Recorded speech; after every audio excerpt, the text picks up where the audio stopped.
Reptiles. Reptiles are one of the oldest living creatures on Earth, arriving during the giant bug-infested period of the Carboniferous. They evolved into larger animals, such as Dimetrodon and ancient crocodilians. Before long, a group of lizards with the ability to stand on their hind legs managed to evolve into the most fearsome creatures ever to walk the Earth, the dinosaurs.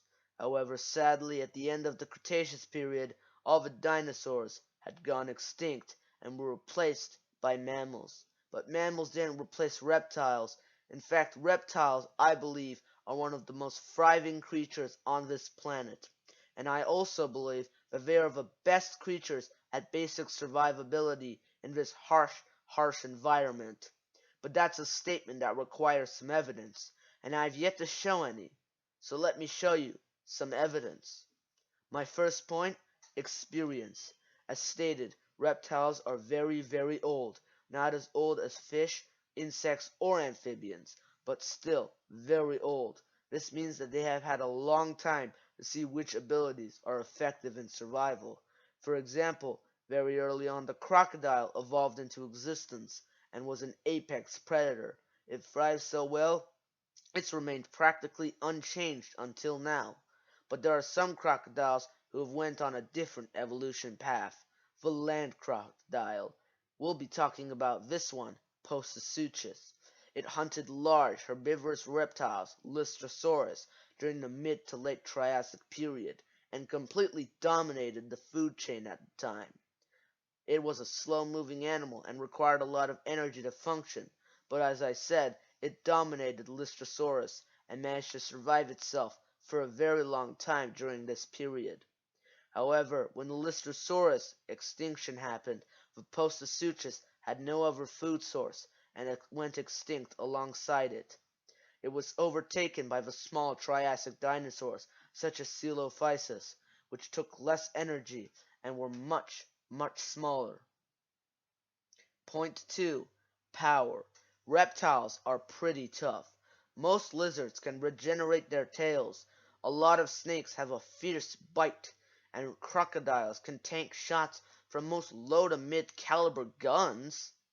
Reptiles are so varied and so old that they have had many abilities that allow them to take a hit and dish one back. Here's an example. An elephant on land will wreck a crocodile, but an elephant swimming through a croc-infested river, that elephant is dead. The only aquatic animals that I can think of that can beat a croc in the river is a hippo, which is an extremely slow-moving animal, and the great white shark, which is super easy to avoid.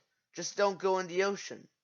Constrictor snakes can choke any animal as long as the snake is big enough and there are no obstructions. And if there are any things threatening the snake's life, it can puke up its meal and head to safety with no harm done. Komodo dragons have terrifying venom that they can inject into their opponent's bloodstream. They also have extremely serrated teeth that can cut through flesh. Everybody knows not to mess with them. But all these abilities would be useless if the animals didn't know how to use them, which brings me to my third and final point, instinct. Most reptiles are not that smart. I know it's sad, but they really don't need to be that smart. I'm not saying they're idiots. My red-eared slider has learned what time I wake up around and will slam his body across his tank until I feed him. He knows what the sound of me shaking his food container is, and he'll turn to the noise. And he recognizes where his food is based on the appearance of the container. So he's pretty smart, but he's never gonna be able to do my math homework for me. Reptiles and every animal have instinct. Humans have fight or flight. Fish can swim after being born, and baby snakes are perfect killing machines for their prey. Reptiles have evolved to use their instinct to allow their skills to fully thrive. Let's look at reptiles' biggest competitor, mammals. Mammals raise their babies. They care for them. They teach them. This allows more skills to be learned and passed down for generations to generations. And that's wonderful if you can survive that long. Let's say you're an ancient human. You have a baby with you. You have to go out and get food for yourself and the baby. But you can't have the baby with you because it'll be too dangerous. and you can't leave it alone because it'll die by itself. So you leave it with another human. But what if you're all by yourself? There aren't any humans. Chances are your baby will die, and if you're unlucky, you'll die with it. Now look at most reptiles. The mother will lay the eggs somewhere safe.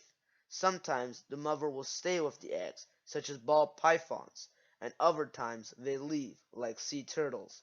Afterward, most reptiles, after birth actually, can do everything. They know how to hunt, they know how to hide, and they know what they can eat.